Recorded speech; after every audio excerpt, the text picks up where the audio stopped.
Hey everybody, welcome back, or if you're new here, my name is Morgan and I create stories. Here on YouTube, I talk about creating my own story along the way. Today, in honor of my latest and newest and best Skillshare class, I am going to talk about creating complex characters and what my process is to do so. Now before we get started, I want to talk a little bit about my Skillshare class, which is all about creating a believable villain.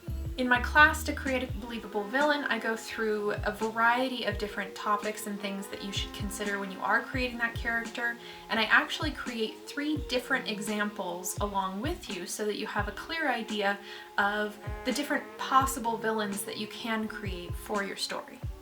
If you're interested in taking this class or one of the other classes that I've created, I've included the link to that down below.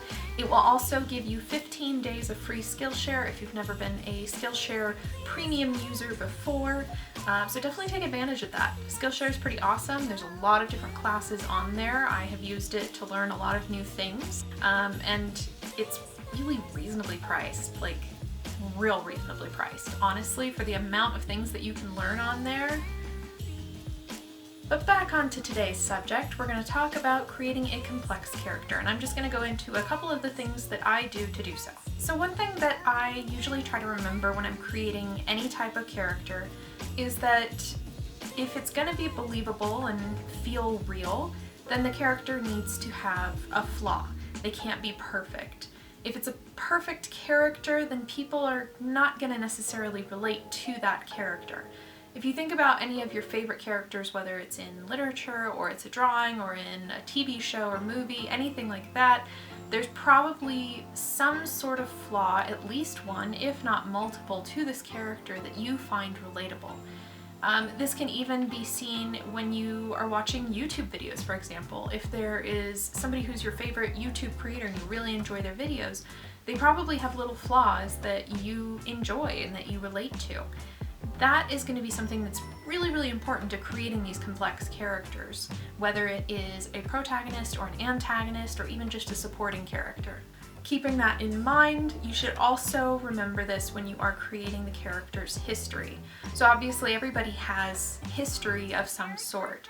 So when you are creating this character, you should try to come up with a few details from their past that you can use to reference to build on to their present and their future. The way that they're going to behave and react to things is going to be based off of things in their past. The way I like to create my characters along with their history is I like to kind of come up with a rough sketch, essentially, or rough draft of these characters, and then I will start to figure out maybe just a rough outline of the story that I want to tell with these characters.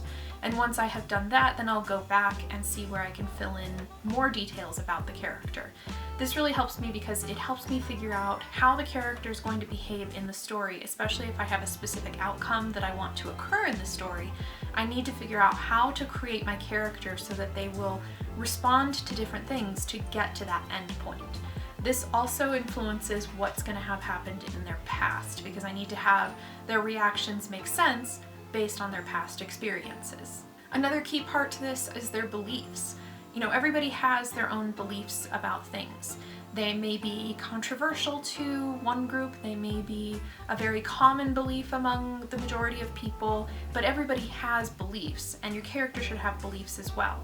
These beliefs are also going to be a massive part of their motivation, because obviously if they see something that they don't believe is right, they might want to change it, or maybe they believe that they deserve something more so than other people. They're going to try to get that thing regardless of whether or not the other people deserve it. There's a whole lot to play with there, but they should believe strongly in their goals, basically. And when I'm creating characters, I have a couple of different journals that I like to use to do so. I have my first journal where I write down things about them. I'll write out the stories, the rough kind of outline of the story.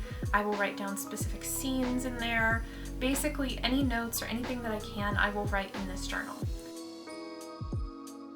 I then also have a second journal that I use for sketching, and sometimes if I feel like I need to create a visual concept of something or a character, I will then draw something in there. I don't draw as much as I do write, just because my skill level when it comes to drawing and things like that is not as high as my skill level when it comes to writing. And so sometimes it can be a little frustrating for me to have a concept in my head and not be able to get it out on paper. But I have been practicing, and it's been really nice, especially if there's something that has more detail, like a costume piece or a item that they have, or some little detail about them. If I can draw that and get a clear idea of what that looks like, I find that it can help me with my story creation as I go, especially if it's one of my stories for TikTok where I need to either find a costume piece like that or create a prop or something like that. Getting a more clear visual picture of whatever it is that I need to make or find, it really helps me along the way.